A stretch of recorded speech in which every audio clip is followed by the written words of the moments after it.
another episode of Sheer Motivation Podcast. I'm your host, Dalena. If you don't have time to watch and listen at the same time on YouTube, that's okay. iHeartRadio, Spotify, and Apple Podcasts are your go-tos, so check me out each week. I'm here with my friend Erika again. Hey, y'all. Chill with me. Hey. It's nice to be back. Thank you. Hey. This week's episode is called Imperfect Parenting. Yes. Okay. So, not long ago, I did an episode called Roots and Reflections. And on that episode, I was just trying to, in my mind, I was reflecting on all the people that kind of like poured into raising me and contributed to raising me, whether it was through advice, whether it was through showing up in the physical, just guiding. And I was just really thinking about my mom and the sacrifice that it takes to be a mother. Yeah. I can't speak for dad and a father, but I can speak from the position of a mother. And now I was just really recognizing how much sacrifice and blood, sweat, and tears that kind of go into that. And I was like, man, I should have spent more time saying thank you. I should have spent more time being grateful. I should have spent more time just reflecting. And it just led me down this whole rabbit hole of I wish I had the opportunity to call my mom and be like, I love you, girl. Thank you. That time when I was complaining about why I didn't get this color and this size and this type, or why I didn't get this or that, or I like this, but I would have liked a different color, or why you ain't get me this kind. I was like, man, I just really should have spent more time just saying thank you. Yeah. And it started me thinking about my own parenthood journey and how complex it is. Yes. Yeah. And the lessons that I've been catapulted into, and just trying to stay abreast with children, different age groups, and then pouring into their day and their little souls, and trying to create these little well-rounded people. And it's a lot. It's a whole lot. It's a lot. I was having this conversation with you a time or two, but it's you get up in the morning, you gotta get yourself dressed, you gotta make sure they're dressed appropriately for the weather, get in the car, drop them off on time, get to work, be productive, show up, because whatever you was going through before you got to work really don't even matter, because they don't care. Then it's you get off work after working, go pick them up, get them to practice, help them with homework, cook dinner at the same time, break a nail, get a pimple, okay? And then it's man, I really don't feel like doing this. Yeah. You know what I'm saying? Yeah. And then at the end of the night, it's dang, I forgot to help them say their prayers. Yeah. Or sometimes it's and I feel real bad saying this, my son be like, Mommy, we have to pray. And I be like, all right, lay down, bow your head. I just mean it because I'm exhausted. Yeah. And it's the balancing of making sure I don't miss the mark, and I teach them the stuff that they're supposed to learn when they're supposed to learn it, so that when they get to be adults, they got it. Yeah. That's a huge burden. Yes. And I don't even want to say burden, but that's what sometimes would be feeling like. So it's, how do you stay balanced? Because I know one thing that I love that you do, that you and Elijah do, is y'all do devotion. And I think that is so cute. I need to get better at that. Having the time where it's we're about to sit down, we're about to pray, we're about to talk about this scenario in the Bible and how you can apply it to your little life. Because my boys think everything is funny. Yeah. The only thing that's really getting me to stay in the Bible is the future of the Bible. You know what I'm saying? That's really what it is, the seriousness of this looking real revelation like outside. I was about to say the book of Revelations is revelation. Yeah, so like that's really what it is for me. But like you said, Elijah does bring me back in because there's so many things to do. You know, you got to cook dinner, you got to prepare for tomorrow, you have hair to do, you have clothes, laundry, outside things to handle, errands and whatnot. So it is hard trying to manage and get everything done all in 24 hours and still sleep. Yeah. So you just won't get everything done every single day, and don't feel bad about it. The hardest part about parenting for me is recognizing that kids can break your heart. You know, like kids can real life break your heart. Like we can sit down and I can plan and I can prepare and we can have these sort of conversations. And I can teach you the right way. I mean, because I love feeding them the book of Proverbs, okay? And, I mean, I just feel like it's just such a great guide for the kids, right? But knowing that we discussed something and you did like the complete opposite, you know what I'm saying? Just going back to the beginning of when I became a mother, when I had my daughter, I was like, oh man, I'm about to raise like my best friend. Like, oh my gosh. I just used to stare at her little bassinet. And I used to take that little, you know, the little cheap brush and brush the hair down and give like the finger waves. Yeah. And I was just like, oh my God. And then when she hit like 11, I was like, who is this little person? You know, who is this person? And at the same time, you're trying to pour into them. It's like life don't stop. As a mother, and finding that balance of being in tune and in sync with what they're going through, and not tapping out and being in a zone because you're so overwhelmed with life for yourself has been the hardest part. So those two things, the fact that you can pour into them and teach them specific scenarios and they will get in these situations and sometimes they're going to do the opposite of what y'all discussed.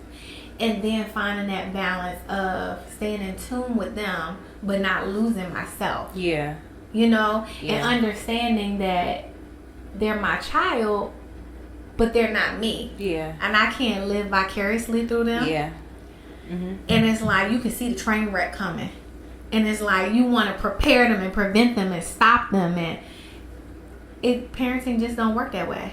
Yeah, you know, the more that you're talking, it makes me think of it from a different point of view of like the things we do, and God looks at us and God's showing us, hey, you should do it this way because the Bible right here says to do it this way. And then we're like, no, I think I want to do it how I want to do it.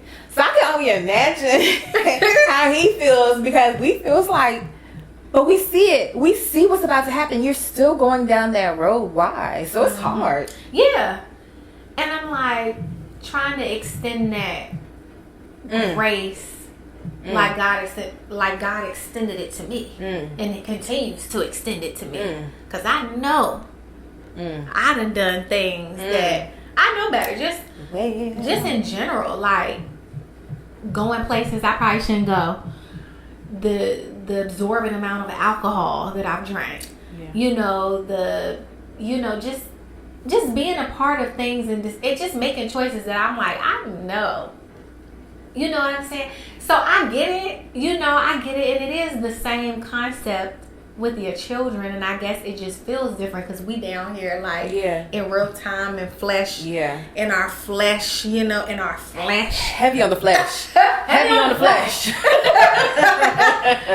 Yes. And so I'm trying to I guess it's my goal to see my kids be better than me. Yeah. You know what I mean? Like that's like the it thing, and even though I got one child that's grown, like what I'm learning is parenting never stops.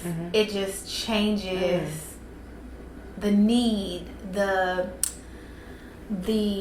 direction of your parenting shifts, but like they always need you. I didn't realize when I had children, my first one years ago, I didn't really realize that parenting is forever. Yeah. I didn't realize that. Yeah. Like I always just imagine like at some point they're grown and you know your job is done. Mm-hmm. And it's the gift that keeps on giving because it is all of the things. It's the late nights. It's the disappointment. It's the arguments. Because I, you know, God gave me a me. He gave me in a whole little other human little format because she got her mouth, honestly. She got her wit.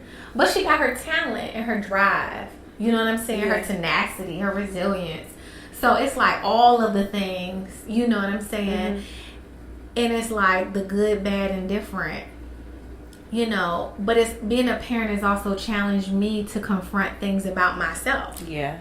You know what I mean? That I didn't expect. Yeah. Because being a parent will force you to grow in ways that you never really imagined. You know what I'm saying? If I didn't have my kids and I get mad about something, I don't want to talk about it. I just don't talk to that person. You know, but your kids, you get into it with them and it's like a couple of days, all right, let me call them. Yeah. You know, because heaven forbid one of us leave this earth on this note. You know, that's still my child. You know what I'm saying? It's it's just a lot, you know, but I think like as they get older and they hit the milestones of blossoming into like this well-rounded person, it's also very rewarding, you know. And I mean I don't wonder what my life would be like without them. I'm grateful and appreciative because even in those moments where it's tough and they done broke my new piece of furniture, or right now I got jello in my carpet, you know what I mean, I got dried up cereal stuck to my carpet. It's still these moments where I look at them and I'm like, it's somebody here on this earth that's wishing they had and could give, you know, 2 children of their own and wish they had jello in their carpet and wish they had dried up cereal. Whatever, I don't know why, but wish that they had those experiences. And so it's like, I'm overwhelmed, I'm irritated, but I'm grateful. You know, what's the most challenging part of parenting for you? Letting go of control. I like to control a lot, and I got to realize they're their own person, and they make their own decisions regardless of age. So, like letting go and actually letting them go. That's hard for me. So is it the fear that they're going to make a decision that is unfavorable? It's more than one reason. Okay. It'll be because I want them to do how I want them to do. In addition to that, I feel like I know best. And I'm like, oh, I've been there, I've done that. Even if I haven't been there and done that, I feel like I still know best. Right. So I just want them to do what I want them to do. Like, that's just basically it. Yeah, because I'm also a bit of a control freak. You know, I look at my sons and I'm like, I want to prepare them to be like these well-rounded people. Because at the end of the day, if not, we all lose. If my son doesn't know how to communicate, he doesn't know how to handle his anger, he doesn't take a second to think about the decisions, it's like, well, I could be visiting my son in jail or visiting my son at a grave. Yeah. You know what I'm saying? And heaven forbid, you know what I mean? I couldn't imagine, you know. But it's like, how do you prepare for all of that? You know, it's like, is enough ever enough? I don't think you can really truly prepare because there's so many variables with life. I feel like you have to let go. Because it's going to be what it's going to be. Unfortunately. Yeah. You know what I'm saying? Like, my mom, she raised both myself and my brother in the same household. And you have one that went left. You have one that went right. But you can't really control that, so to speak. To an extent, you can't really control. You just got to let go. Yeah. And trust that they're going to make the right decision. And if they don't, this is their life. And the consequences will reflect